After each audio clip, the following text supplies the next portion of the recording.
All right, jumping right into my double feature here, starting with Black Swan, which I just reviewed for the second fucking time. If you saw the video, you know what I'm talking about. And we're going to jump right into my next film here, which is Gore Verbinski's gonzo masterpiece, as it says on the back here, and I really can't disagree with that. Dave Taylor for Movie Phone, I'm with you, buddy. This is a film that I guess bombed so hard it knocked Gore Verbinski out of filmmaking for a decade. I don't know if that's really why he left, but up until Good Luck, Have Fun, Don't Die, he hadn't made a film for a decade, and this was the last thing he made. And I love that this exists because this is clearly one of those blank check movies for like, hey, you know, you made a bunch of high budgeted Pirates of the Caribbean movies that were super successful for us. So what do you want to make? And he's like, you know what? I want to make some like gothic, Italian-esque, Mario Bava, Dario Argento style $40 million horror film. And they were probably like, fuck. All right. You know, one for you, or one for us, or I should say, like 4 for us. They also got the Lone Ranger, but that bomb is pretty hard. That sucks, but I never even saw that movie, weirdly. I do want to watch it at some point, because I'm interested, and I've heard the final act of that with the train and everything is pretty rad. Anyway, so A Cure for Wellness, yeah. This is one of those movies. I was trying to see how to classify it to kind of like put it into a video or something of like, you know, the top 10 most overlooked or underappreciated, bigger budgeted theater released horror films in since 2010 or some shit. I was like trying to come up with a very hyper specific thing because I want to talk about like this and The Empty Man and these movies that I feel like have these bigger budgets. They got thrown into theaters. They're super, super fucking awesome. And I feel like they just completely got overlooked and now have like a pretty decent cult following to them. And I just love these types of movies. I just get so bummed that these don't land with audiences, but there's some bit of charm to that as well. Maybe it's not even so much that people didn't like it, is it more that just people straight up just didn't go see it, right? And people still have probably never seen this fucking film. But there are people who, don't like it, and that's fine. But I am not one of them. I absolutely adore this film. So, the only thing prettier than the Blu-ray copy of this film, and I don't know if there is a 4K, but the Blu-ray of this is so fantastic. I can't even imagine a 4K looking better. This is one of the best looking Blu-rays I've ever seen. But the only thing prettier than this Blu-ray, and I think you know where this is heading, is little old Mia Goth. Oh my good God. Is she the most adorable fucking thing ever in this film? Unbelievable how beautiful she is to me in this movie. She's the kind of chick that's like Helen of fucking Troy, who's like could start a war with her beauty. That's for me. You might not agree. I don't know. But her in this movie is just like, she's absurdly beautiful in this film. And anyway, this is her first horror film.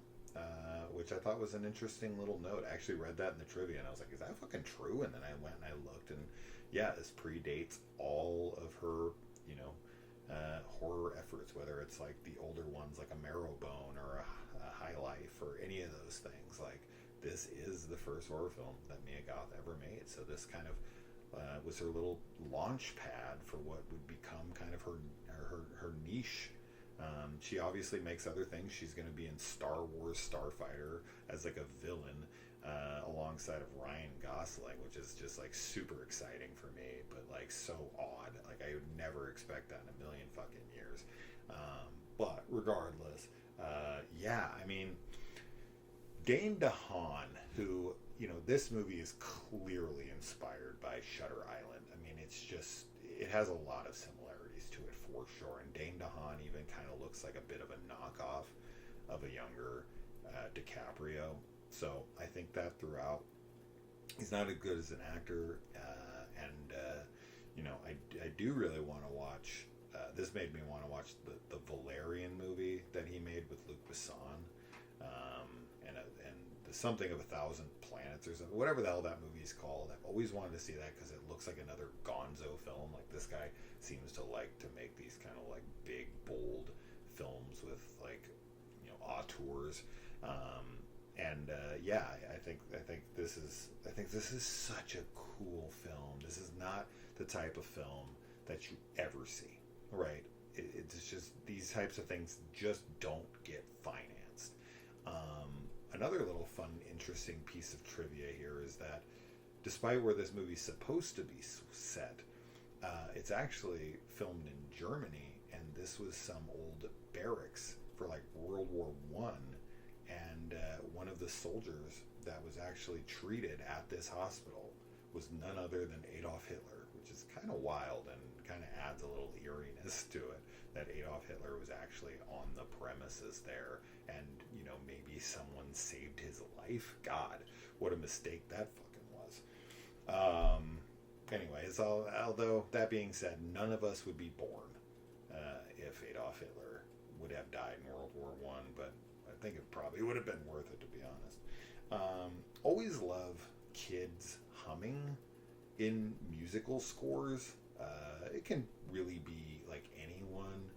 There's just something always so like eerie, but in like a really beautiful way. And I've been humming the theme to this in my head a lot, and I know that Mia also hums it in here, or Hannah, as her character is in this.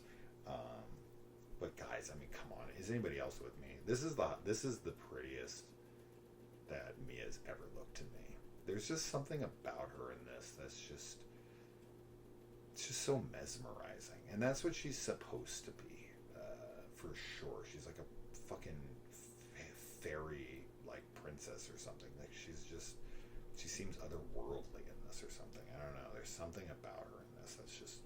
And speaking of fucking Mia Goth, her dipshit ex, hopefully forever, Shia LaBeouf, has really fucking went off the deep end again. And the shit he pulled in like Mardi Gras or wherever the fuck he was, I think that's what he was doing. He was like throwing out slurs at this somebody who perceived to be a gay man or whatever, was attacking him and all that shit. And it's like, I listened to a podcast with him and Joe Barenthal, and I really tried to give him the benefit of the doubt, but he just sounded like a fucking lunatic. He just sounded like that kind of guy who turns to like religious ideology to try to make up for all of his wrongdoing, and I fucking hate people like that. I hate people who always try to like slough it off onto like, oh well, now I'm on the path of God, right? Instead of actually taking real, true fucking accountability, they always just kind of like, you know, throw it onto the shoulders of like, well, now I'm following the path of God, and you gotta forgive me because like I follow God and stuff. It's like, fuck off, dude.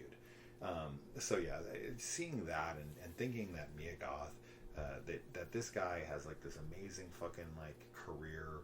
He has like the whole fucking world is his oyster. He has a Mia fucking Goth as his wife, a child with her, and he still can't get his shit together. I mean, I'm not trying to diminish mental health issues and addiction and any of that stuff. Obviously, that shit is horrible, and you know, you can't just fucking have Mia Goth as your wife and you can just pull yourself out of it. I get that, but it really irritates me.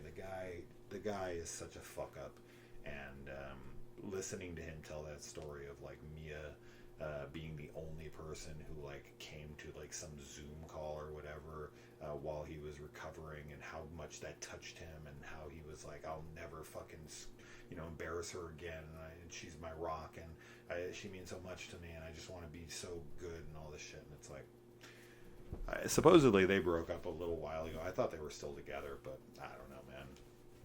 I'd probably be pissed off if she left me too. But you act like that, what do you expect? The shots in this movie, the direction, just the framing, the way the film looks, all of these amazing fucking shots of these like wide lens shots of like, especially like everything with Mia.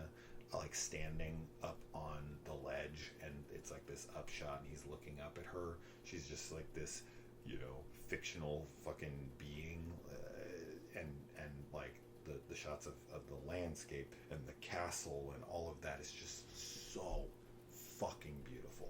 Like everything he learned from making Pirates of the Caribbean movies and stuff, like just epic shots, right? Just incredible. You don't get shots like this in a fucking horror film, and you sure as hell don't get $40 million budgets for horror films.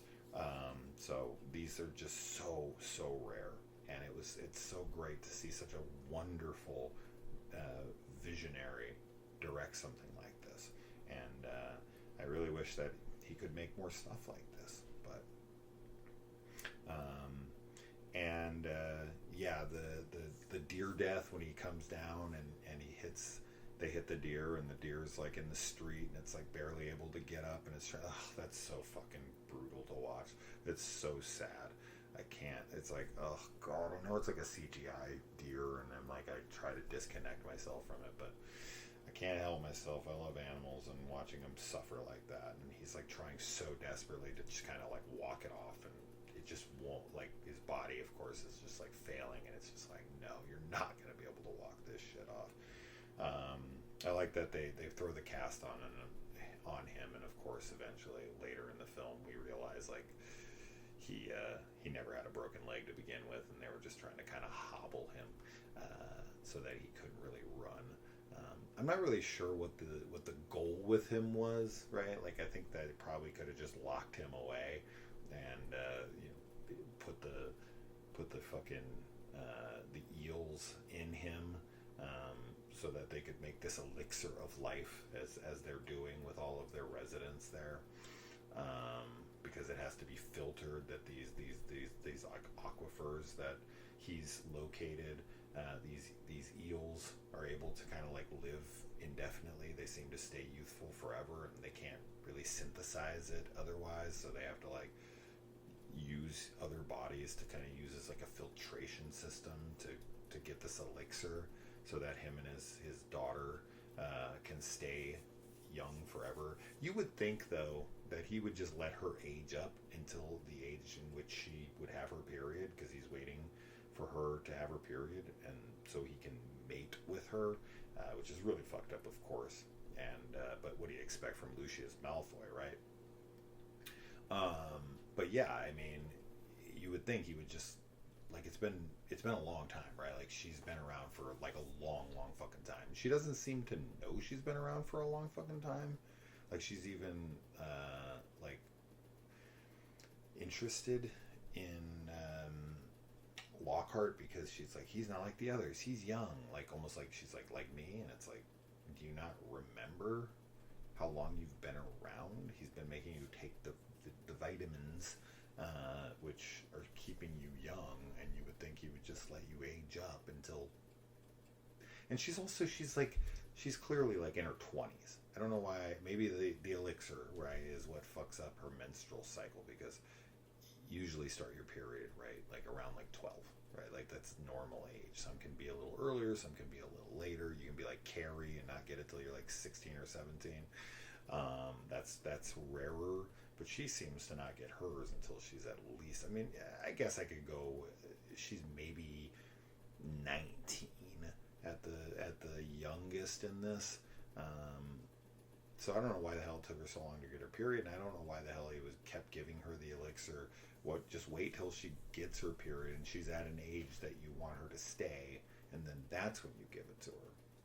Like, obviously you age, it's just much slower, and it's taking like 100 years for her to age up to the level that he wants her to be at, and he's all like excited when she gets her period.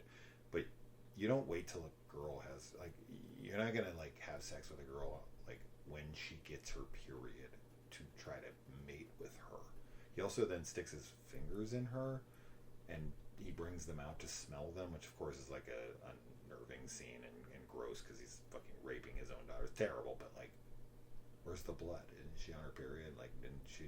Or is Lockhart like asleep and out for a long while, and it's been 4 or 5 days, at least enough for her menstrual cycle to clear, and so You would think he would wait for ovulation. He's a doctor, right? But like, I don't know. I don't think they're putting much thought into it. It's like she's got her period. It's time to get married and fuck and have kids. And it's like, that's not really how that works. But I mean, you can get pregnant on your period. It is possible, but it's much more unlikely. So anyway, I'm overthinking it. Of course. I don't think I am overthinking the, like, why didn't he let her age up before giving her the elixir? Like, you can clearly take it at any age. So what? I don't really know why he wouldn't. I really don't have an answer for that one. So what are your guys' thoughts? What do you think? Why would he not? Maybe he says it in the film and I just fucking missed it for like the 5th time. I've seen this movie quite a few times. I should know. But I don't. Because I don't think there's an answer. Anyway. Him seeing his dad kill himself on the bridge. Oof. Especially since it's raining outside and he jumps into water. Like, water is a huge theme throughout this. And water is life. Our body is made up of like 60% water. So we are very intrinsically connected to H2O. I also don't really understand how, like, so the townsfolk storm his castle and grab his wife and cut the baby out of her and throw it into the aquifer, and then she dies, the baby lives, he fishes the baby out, and then somehow he's able to get a whole bunch of townsfolk shortly thereafter because he wrapped himself in bandages from all of the fire damage he took after they set it ablaze. But he was able to get the same townspeople to come and rebuild his castle, which he would have to have ownership of, so they would know it was him. But didn't they just come there and burn that place down and kill his wife? You would think they wouldn't let him rebuild that thing. And then you fast forward the clock and everyone in town fears him. I don't really understand that evolution to the story. I don't really understand how he, like, because you see the picture where he's with his daughter and she's maybe like, 6 or 7. Jesus Christ. And he's like instructing, through the blueprints or whatever, all of the workers, and it's a small town in this rural area, and everyone in that area would know who he was. But maybe, I don't know. I mean, maybe he laid dormant for like decades. He kept giving her the elixir as she like aged up, and this was many years later, and no one remembered. But he would still, I don't know, have to have ownership of that thing. Don't you think someone else would have taken it over? As I said, I might be overthinking this, but I don't really see how that works. I don't know how the townsfolk come and run you out of town, burn your place down, kill your wife, kill your kid, try to burn you alive, and then are like, yeah, we'll rebuild your shit. Sorry. Like, I don't really know how you get there from that, but whatever.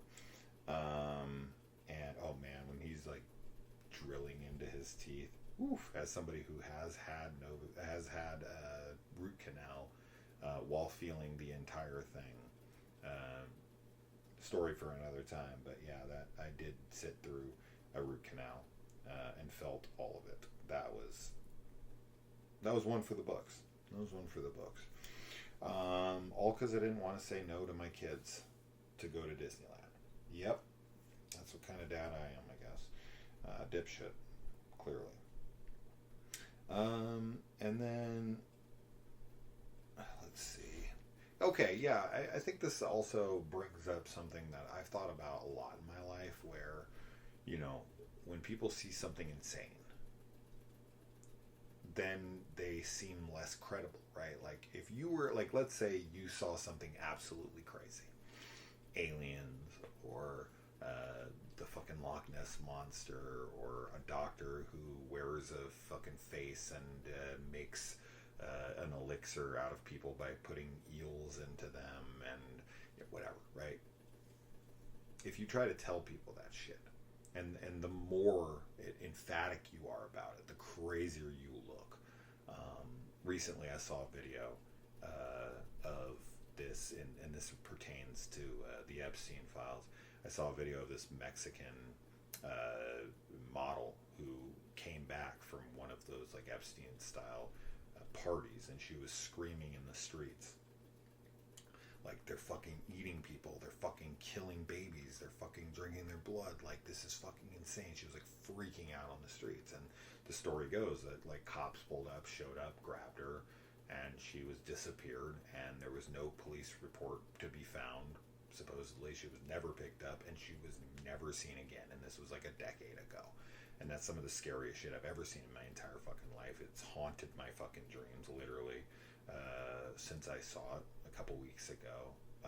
But yeah, like when you see something so heinous, when you see something so beyond belief, and you look like a nutcase, they can a lot of the times either, like, if it's true, they'll fucking like, you know, cart you away and kill you and bury you in the desert or whatever, take you to a black site or whatever. But also, like, you know, if you see something insane like this, something that's beyond explanation, something that is unimaginable, something that defies the laws of reality, nobody's gonna fucking believe you, right? So it always begs the question of, like, are there people who are insane, people who are in, you know, insane asylums, mental institutions, nut houses, whatever the fuck they're called, mental health facilities is, I think, maybe what we call them today. Are there some people in there who, you know, aren't to be believed because their minds have been fractured from the impossible things they actually saw? This is always something that definitely piques my curiosity. You know, the logical person inside of me mostly says, like, nah. But other parts of me are like, well, yeah. I mean, how else do you handle that kind of shit when someone comes to you and they're like, I fucking saw, you know, Krampus or whatever the fuck? Who knows? You make up whatever the fuck you want. And it's like, maybe they fucking did, right? Like, we're putting them on medication, or we're trying to dull their senses, and we're trying to put them in like these almost like you know, medically induced comas of sorts. They're so fucking drugged up. Lobotomize them with barbiturates and whatnot.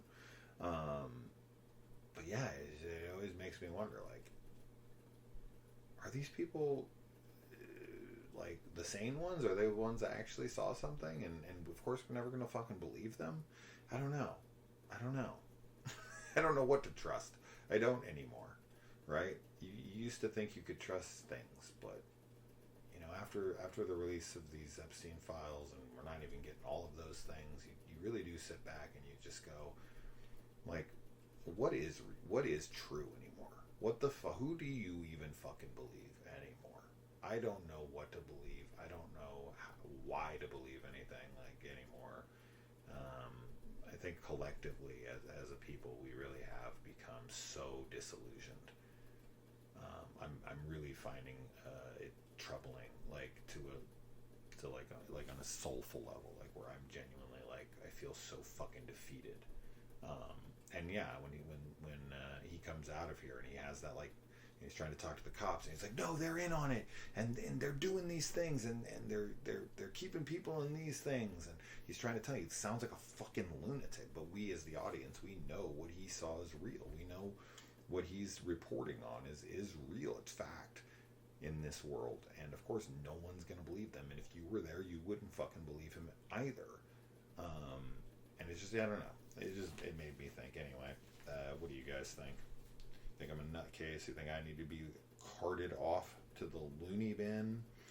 Anyway, I also really respect the fact that when they did the painting of Mia's mom, they gave her features, but they didn't just have a painting of Mia Goth, right? She actually played her own mother also in Frankenstein just recently, where she, in the flashbacks, is playing the mother of herself, giving birth to herself. So that's cool. Or she plays Victor Frankenstein's mom. That's who she plays, right? Fuck, now I'm forgetting. And this was just recently. So she doesn't play her own mom. She plays Victor's mom. Is that what it was? Doesn't matter. I always am annoyed when in movies when they just have the actor play their parent and they don't try to change anything about them. And while I look a lot like my father, I do. I for sure look a lot like my father. I don't look exactly like my father. So I like that the painting has her features but is not clearly just Mia Goth. And then, let's see. What does that say? Another. This is such a little nitpicky, stupid thing, but I always see this in movies where somebody wants to put something in somebody's mouth and they close their mouth. I'm like, no, I'm gonna let you do it, right? And then they hold their nose and they wait and they're like, and then they always have to be like the biggest open fucking mouth of all time. Put everything in here that you can fit. It's so fucking ridiculous. You can go just. I can breathe out of a tiny little fucking slit in the side of my mouth. It's just so stupid. You don't have to open up. They're so fucking stupid. I can breathe out the tiniest little slit in my mouth. It just every time I see this in movies, I'm like, what? This is such a fucking movie thing. There's so many movie things. There's so many things that I see in movies, and I'm like, that is just a fucking movie thing. No one would do that. Anyway, as I said, we find out that this is his daughter and also his niece, I guess, because he had sex with his sister. In fact, he tells her, your mom thought this as well. She didn't like it at first, but she learned to love it. Yeah, I'm sure she did. I'm sure she really fucking loved it. Sure. And then, oh man, when Lockhart's thrown off the ledge from Dr. Volmer onto the stairs about 15 feet below, dude, no, your spine would be broken. If I took you and threw you fucking down 15 feet onto stairs and your back hit the corner of stone stairs, dude, you are not getting up from that. You are not walking away from that. And then, yeah, the I said this before, and I still stick by it, because I don't really know what to make of it exactly. So at the very end of this movie, when Lockhart, Dane's character, is riding away, he gives this really intense, eerie smile, and I'm not really sure what that's supposed to insinuate. That because he just looks like a fucking lunatic.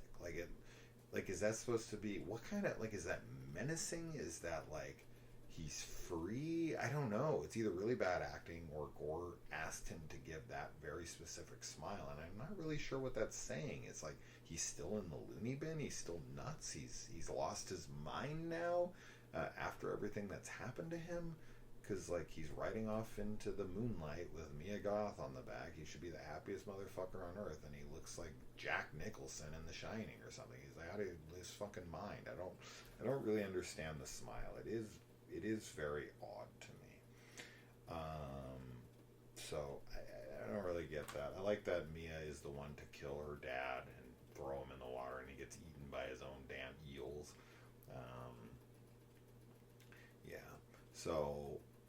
Yeah, I love the aesthetic of everything. I love the music. I love the shot selection. I love the direction. Of course, Mia's a goddess.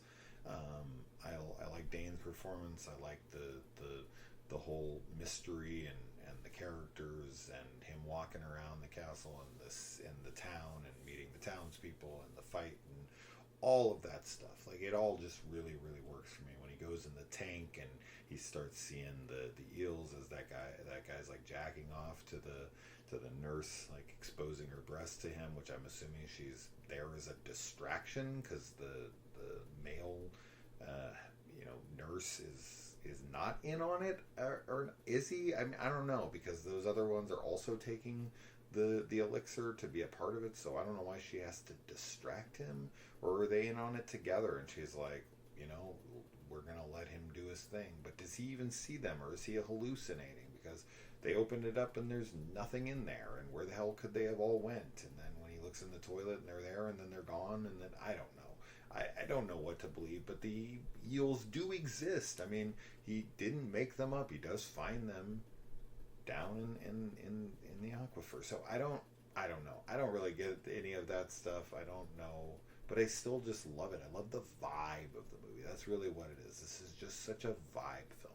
If I think too deeply about the story and like what lured the businessman there and the heart attack and all of that stuff, and like it's convenience for this and that, and you know, I don't know, like the businessman aspect and all that stuff is it's just kind of as a reason to get him there, and his trauma and all that stuff is kind of weird, and you know, it's conveniently tied to water and all of that stuff. It's thematic. It's fine. I don't care. I don't think it's a movie like this. As I said, it is very Italian-esque, where you know the pieces fit together conveniently, but also don't really need to make a lot of sense.